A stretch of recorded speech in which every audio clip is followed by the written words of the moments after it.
अरे हमने चिराग पासवान जी को नेता माना है चूंकि वो एक पॉलिटिकल फैमिली से थे। तेजस्वी यादव को नेता माना है चूंकि वो एक पॉलिटिकल फैमिली से हैं। तो इस तरीके से बहुत सारे हमारे युवा हैं कि शायद वो प्रेरित होकर के क्या वो कास्ट के मार्केट में रहेंगे तो कभी बड़ा भला हो सकता, कभी नहीं होगा। कल का आप हमारे नेता चिराग पासवान जी का स्टेटमेंट देखिए। अभी हम विभूतिपुर विधानसभा में हैं और विभूतिपुर विधानसभा के भावी विधायक प्रत्याशी राजीव रंजन जी हमारे साथ हैं।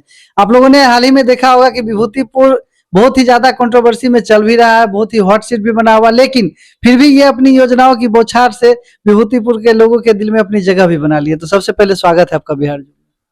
हाँ, नमस्ते और आपके दर्शकों को भी बहुत बहुत स्वागत।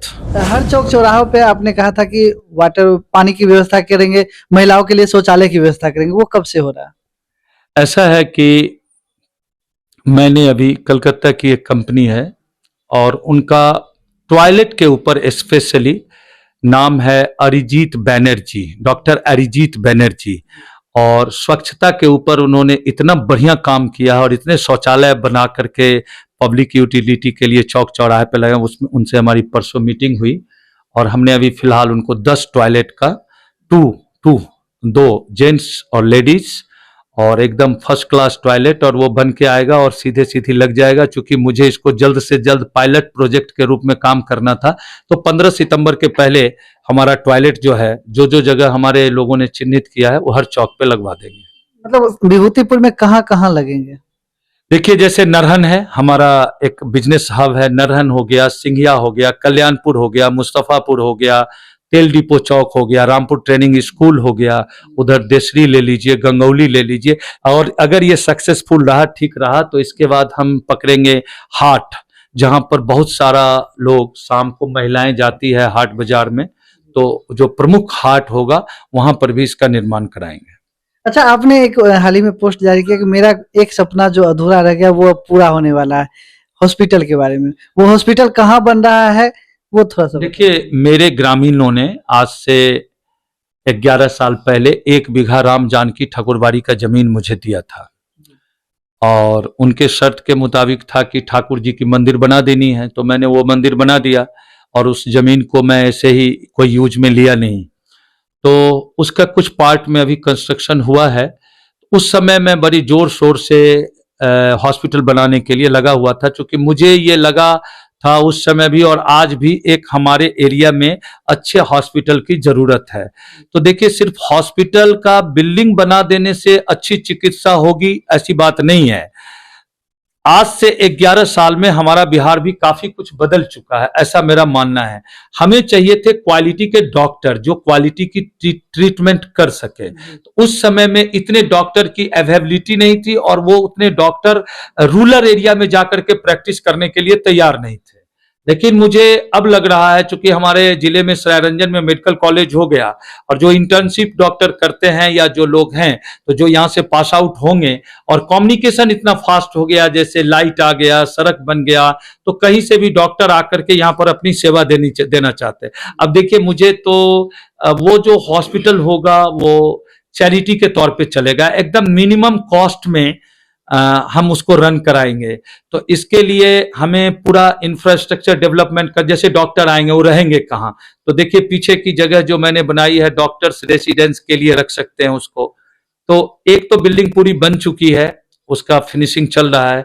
वो हॉस्पिटल पर्पज से नहीं बना है, लेकिन रेस्ट का जो लैंड है उसमें, तो वही मैंने लिखा था कि मेरा एक सपना जो अधूरा रह गया वो पूरा होता दिखता है। उसके पीछे कारण है कि अगर विभूतिपुर के लोग हमें मौका देते हैं तो मैं और भी जोश खरोश के साथ उस काम को करूंगा और जल्दी करूंगा। यानी 2025 में उसका शिलान्यास हो जाएगा और रिकॉर्ड टाइम में हम काम को एक मिशन मोड में काम करते हैं तो जल्दी कर देंगे। पहली बार देखा जा रहा है कि किसी भावी विधायक प्रत्याशी के वर्तमान विधायक अलग अलग नाम दे रहे हैं, जैसे दानीकर्ण बता रहे हैं, कभी अंबानी बता रहे हैं, विभूतिपुर का अंबानी। क्या कहना चाहते हैं? ये जो कुछ संसाधन है, आप बताइए कि वो मैंने कमाया, उन्हीं का आशीर्वाद था जब मैंने पैसे कुछ कमाए तो उसका सदुपयोग होना चाहिए। और जहां तक मैं समझता हूं कि समाज हित, समाज कल्याण में अगर मेरे अर्जित किए गए धन लगते हैं और उससे मांस, विभूतिपुर की मांस को फायदा होता है। आपको याद होगा, एक बड़ा हुआ तो क्या हुआ, जैसे पेड़ खजूर, पंछी को छाया नहीं, फल लागे अति दूर। कोई आदमी हमारे दरवाजे पे चाय पीने के लिए नहीं बैठा है, या वो चाय नहीं पीता है।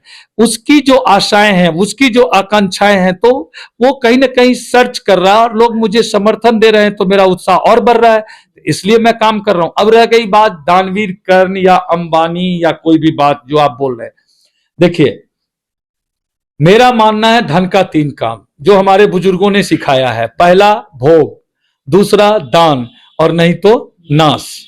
तो भोग तो किया, भोग खूब किया, खूब कमाए, खूब अपना ऐश मौज किया। ऐश मौज मीन्स इसको इस तरीके से ले गए, अच्छा कपड़ा पहने, अच्छे घर में रहे, अच्छी गाड़ियां चढ़े, ये सब जो होता है भौतिक सुख वो। लेकिन असली सुख का मजा तो अब ले रहे हैं जब मैं समाज में जा रहा हूं और कोई चीज को जब मैं उठाता हूं तो लोग कहते हैं कि हाँ ये काम ठीक है। अभी तक मेरी किसी बात को किन्हीं लोगों ने किसी भी स्तर पर काटा नहीं है कि ये गलत हो रहा है। और आप ही बताइए, विधायक जी को ये सोचना चाहिए कि जिस बालिका विद्यालय में मैं गया और वहां की बालिकाएं हमारे स्वागत में गाना सुना रही थी, उसके कुछ दिन पहले वो भी वहां पर शिलान्यास करके आए थे बाउंड्री वॉल का, अभी उनका बोर्ड लगा हुआ है, उनके लिए भी स्वागत सुनाया होगा, स्वागत गान वो लड़कियां सुनाई होगी। और उन्होंने ये भी कहा होगा कि हमारे यहाँ पीने का पानी नहीं है या हमारे पास शौचालय नहीं है। तो कितने संवेदनशील राजनीतिक वो हैं, मुझे नहीं समझ में आता। मेरे को तो कहा और मैंने कहा स्टार्ट, हमारे यहाँ तो हाँ स्टार्ट, ऑलरेडी जाइए, उस ग्राउंड की पूरी सफाई हो गई और वहां पे समरसेबुल अब 1-2 दिन में करना शुरू हो जाएगा। और मुझे विश्वास है कि मैं कुछ ही दिनों में शायद मैं 15-16 सितंबर तक उनको पानी, शौचालय और वो सब। हाँ, एक वहां पर बहुत बड़ी दिक्कत वहां के शिक्षकों ने बताई कि विद्यालय के पास भवन नहीं है। तो भवन नहीं है तो देखिए, मैं भवन तो अभी तुरंत नहीं कर सकता, लेकिन मेरा फोकस रहेगा कि जब अगर मेरे को मौका मिला तो मैं जरूर उसको जल्दी से जल्दी, क्योंकि हमें पहला गर्ल्स कॉलेज मिला है जो नरहन में वो है, और उसको मैं गर्ल्स स्कूल मिला है, वो भी 10+2 है, तो मैं उनके लिए काम करूंगा। बाउंड्री वॉल नहीं है उसमें, 14 लाख समथिंग का योजना विधायक जी वहां पर शिलान्यास करके आए हैं। अब मुझे पता नहीं, शायद वो इस इंतजार में है कि चुनाव जीत के आएंगे तब बनाएंगे। मुझे लगता है कि वो भी सौभाग्य हमें ही प्राप्त होने वाला, और जैसे मैं जीता तो एस्टिमेटर तो बनता रहेगा, पहले हम काम शुरू करा देंगे। अच्छा सर, लेकिन आपका वीडियो जब भी चलता है लोग के मन में बस एक ही चीज आता है कि राजीव रंजन जी अब क्या करने वाले, अब क्या करने वाले, अब क्या करने वाले। तो आप बता दीजिए कि राजीव रंजन जी अब क्या करने वाले। राजनीति का मतलब मेरे लिए सेवा है। भारतीय जनता पार्टी और हमारे नेता नरेंद्र मोदी जी का जन्मदिन जो है वो 17 सितंबर है। भारतीय जनता पार्टी सेवा पखवाड़ा के रूप में इसको मना रही है। हमारे नेता चिराग पासवान या नीतीश कुमार जी, सब लोग मिलकर के हमारी पूरी सरकार बिहार को आगे बढ़ाने के लिए under the leadership of honourable prime minister Narendra Modi आगे बढ़ाना चाहते हैं। तो एक पार्टी का कार्यकर्ता होने के नाते समाज के अंदर जितनी छोटी छोटी चीजें हैं उसको मैंने टच करने का कोशिश किया है और उस पर काम कर रहा हूं। जैसे पहला, अभी देखिए आप, बरसात का सीजन गया, शाम को मच्छर, ये मच्छर जो है डेंगू का मच्छर हो सकता है, मलेरिया का मच्छर हो सकता है, उसके लिए मैंने 10 फॉगिंग मशीन विथ केमिकल मैं कलकत्ता से मंगवा रहा हूं। 35 पंचायत है, करीब हमारे यहाँ 500-600 वार्ड होगा, 35 पंचायत है, तो 35 पंचायत को रेगुलर इंटरवल पे शाम के समय हम फॉगिंग, ये मच्छर को मारने के लिए प्रयास करेंगे कि जो हर पंचायत में, हर एक पंचायत में, सब टोला में, हर वार्ड में ये काम हो। तो पहली योजना मेरी ये है। दूसरा, मैंने आपको शौचालय का बोला, सार्वजनिक शौचालय हर चौक के ऊपर में। तीसरा जो मेरे लिए बड़ा ही उम्दा कार्य है और उसको मैं बड़ा एंजॉय करने वाला, वो है कि हमारे पास सिंघिया घाट और मुस्तफापुर के कुछ बच्चे आए थे जिन्होंने अपने अपने मैदान के सौंदर्यीकरण और स्पोर्ट्स एक्टिविटी को बढ़ाने के लिए उन्होंने मेरे से साथ कुछ मांग रखा है, जिसको मैंने सहर्ष स्वीकार किया है।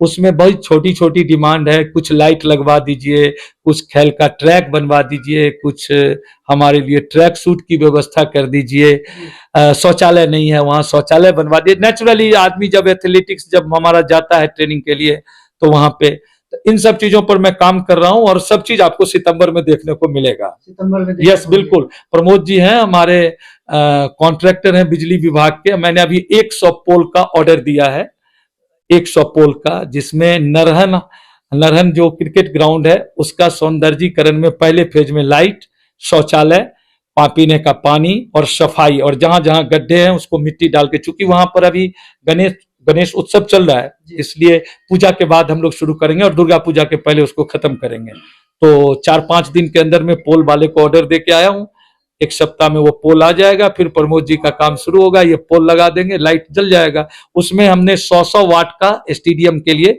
100 वाट का एलईडी लाइट दिया है। उसके अंदर जितनी रिक्वायरमेंट वहां हुआ, तरुनिया हुआ, सिंघिया हुआ, ये स्पेशली हमने स्पोर्ट्स एक्टिविटी को बढ़ाने के लिए वो काम किया है। जाति, बिहार की अगर राजनीति की बात की जाए तो जाति बहुत बड़ा मायने रखता है और हर जाति के जितने भी नेता हैं जब भी वो जाते हैं कहते हैं हम आपकी जाति के हैं, और जाति फैक्टर करता है। मैं इस बात से बिल्कुल इत्तेफाक रखता हूं, ठीक है, लेकिन मैं ये जो ट्रेडिशनल पॉलिटिक्स जो कास्ट के आगे पीछे घूमती रहती है, मेरा बोलने का मतलब ये है कि देखिए हर राजनीति में भी रिटायरमेंट होती है, वो अलग बात है कि टाइम लिमिट नहीं है, लेकिन जो हमारा यूथ जो आ रहा है कल हो सकता है, अरे हमने चिराग पासवान जी को नेता माना है चूंकि वो एक पॉलिटिकल फैमिली से थे, तेजस्वी यादव को नेता माना है चूंकि वो एक पॉलिटिकल फैमिली से हैं। तो इस तरीके से बहुत सारे हमारे युवा हैं कि शायद वो प्रेरित होकर के क्या वो कास्ट के मार्केट में रहेंगे तो कभी बड़ा भला हो सकता, कभी नहीं होगा। कल का आप हमारे नेता चिराग पासवान जी का स्टेटमेंट देखिए, आप जाति जाति चिल्लाते रहेंगे ना, तो मतलब यह है कि उनके दिमाग से आप ये चीज को निकलने नहीं देना चाहते हैं। क्या कोई यादव अच्छा नेता नहीं हो सकता है? हमारी पार्टी में काफी लोग यादव कम्युनिटी से आते हैं, कुशवाहा कम्युनिटी से आते हैं, क्या वो नेता नहीं है? आप उसको देखिए, कास्ट समीकरण का जो पॉलिटिक्स है वो भी जैसे सब कुछ टूट रहा है वो भी टूट जाएगा। मैं विभूतिपुर से इसका प्रयास कर रहा हूं और आपको इस विभूतिपुर का चुनाव बताएगा कि लोगों ने डेवलपमेंट को चुना, कास्ट को पीछे रखा। ये राजनीति जब तक हमारे बिहार के अंदर नहीं आएगी, और उसकी शुरुआत विभूतिपुर से हो रही है, बिल्कुल हो रही है। इसलिए तो जैसा कि आप लोगों ने देखा कि अभी हमारे साथ विभूतिपुर विधानसभा के भावी विधायक प्रत्याशी राजीव रंजन जी हैं, जिन्होंने खजाना ही खोल दिया, विभूतिपुर के लोगों के लिए खजाना खोल दिया, और वो भी सिर्फ एक जाति धर्म के लिए नहीं, ऐसा कार्य कर रहे हैं जिसमें सभी जाति के धर्म के लोगों की को सुविधाएं मिलेगी। तो बाकी आप लोगों का क्या कहना है इनके बारे में, हमारे कमेंट बॉक्स में अपनी प्रतिक्रिया